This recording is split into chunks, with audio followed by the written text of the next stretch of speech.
Good afternoon. Personal thank you for both Jason and everybody up on stage for a great leading. They talked about the technical aspects. I'll talk more in detail about some detailed real-world analysis and applications. So for those of you whom I haven't had the pleasure of meeting this afternoon, my name is Mohammed Adam with Illumus. I'm a national account manager. In addition to LED design, retrofits, and advanced controls, I have a personal passion for energy conservation. So when you think about it, what's happening right now, whether it's in interior or exterior space, many manufacturers, including ourselves, are talking about 300 lumens per watt, 200 lumens per watt by the middle of the year, end of the year. Is that really going to make us more efficient, more effective? Is that going to assist in our paybacks or ROI? Chances are probably not. So as a manufacturer in the industry, we're looking to how do we add value, not only to the environment, but to ourselves, and that's where we're turning more and more towards advanced controls. So we are an actual manufacturer, and what we do on a daily basis is we seamlessly integrate controls. So as Jim mentioned before, and anyone can see, once you walk into space and you look up, the first thing you see is lighting. So lighting is a great and an excellent vessel to carry these sensors. So whether you're looking through our retrofits or anyone's retrofits, TLEDs, downlight series, interior and exterior, this is a great vessel to carry those sensors anywhere, whether we're talking about new construction or the retrofit application. So we work with specific premier partners, and what we do on a daily basis is create a digital ceiling. And again, we specialize in the indoor arena. So going back a little bit, or even typically, when you walk into most spaces, what do you currently see? You see maybe a wall switch with an on-off remote mounted sensor, and if you're lucky, some type of dimming.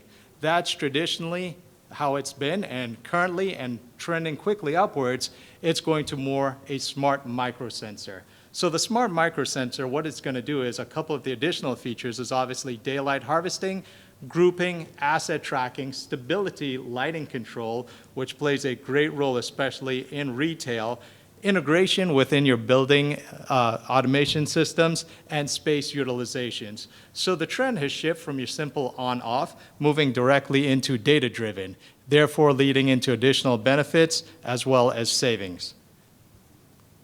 A couple of the key verticals that we've had extreme success in are the commercial office space, the healthcare market, retail, manufacturing and/or processing, as well as hospitality, and last but never least, education.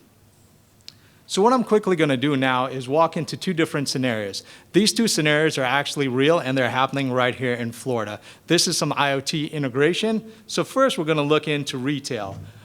We work with one of the Southeast's largest grocers. This is actually a stereotypical pilot, and we've went to them and address their concerns and able to come out with a bunch of good strategies and move everyone forward. So in the world of retail, a couple key pain points are the analytics. How do shoppers move? Staffing. When and where? When do we need more bodies in the store? Who should they assist?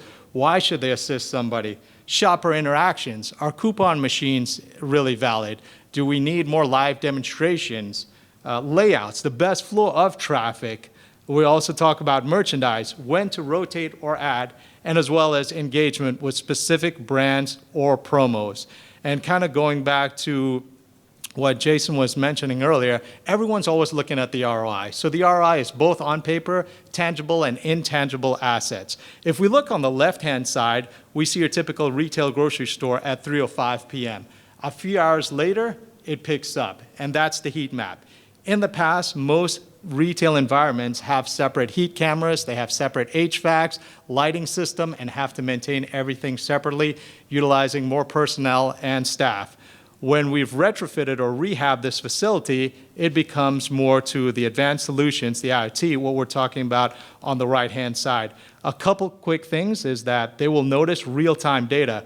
You'll notice from 3:05 to 6:05 where the heat map becomes activated, we're now noticing where shoppers are walking, what products. If you look on the bottom, that's the bakery followed by the deli, the most populated areas.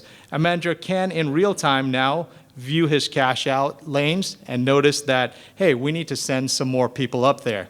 At the same time, you'll notice the lanes in the middle have less traffic. That's specifically designed for that, so that customers that have their items and want a quick throw-through, walk-through directly to the cashiers can do that.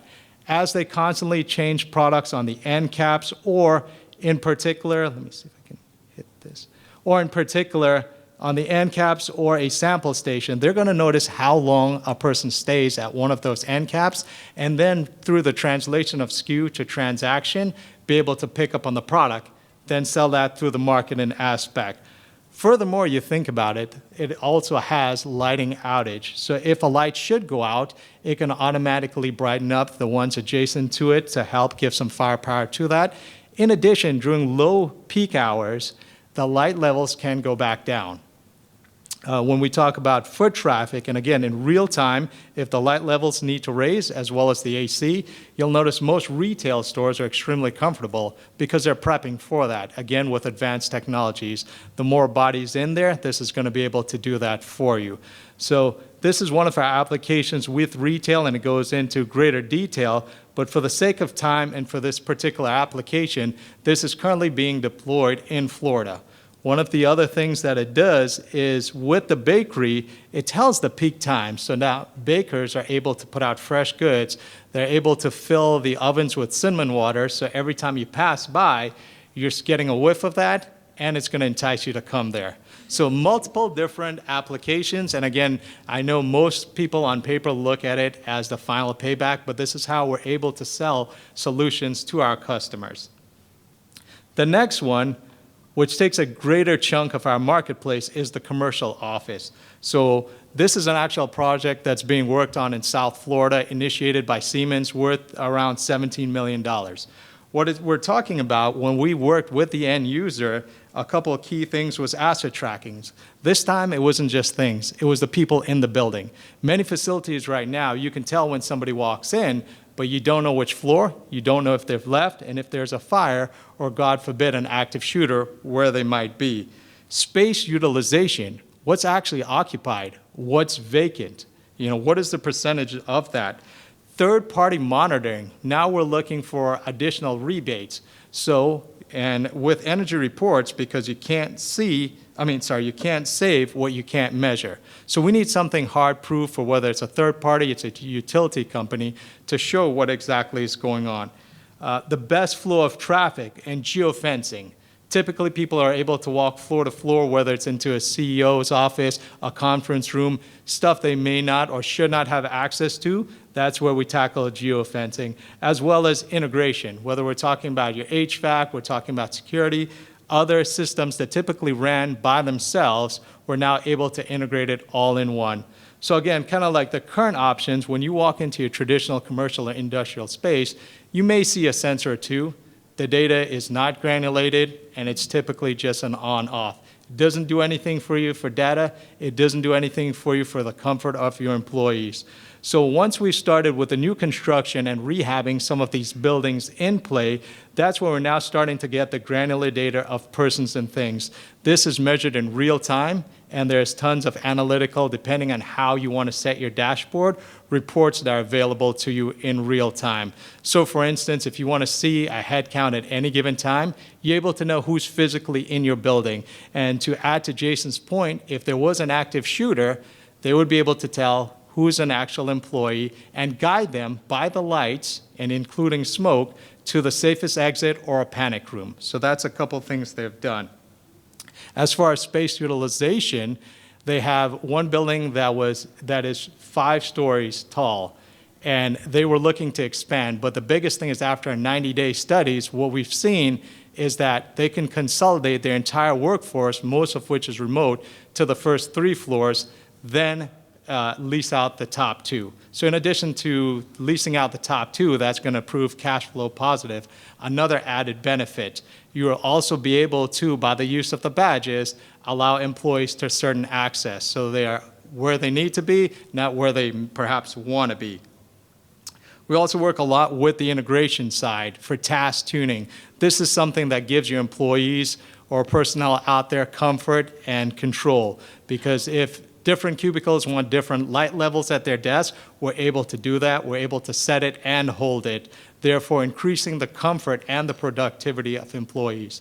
we've worked with many different cubicle floors, workspace, manufacturing, processing plants, just collecting the data, being able to tell you how to move your flow, become more efficient, and become more productive. So that's just a small insight into what we do on a real case application, what's happening out there. So again, talking into beyond efficiency, this is where we see the trend, and it's quickly moving towards there. I appreciate your time, and thank you so much.